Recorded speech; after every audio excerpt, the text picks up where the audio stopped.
Plug your USB stick into the bottom of the clock.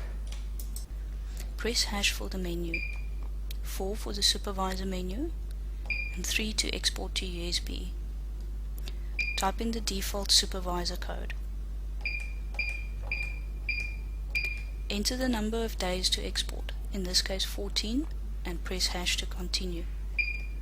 The time taken to export the information will vary according to the number of employees on the clock and the selected period.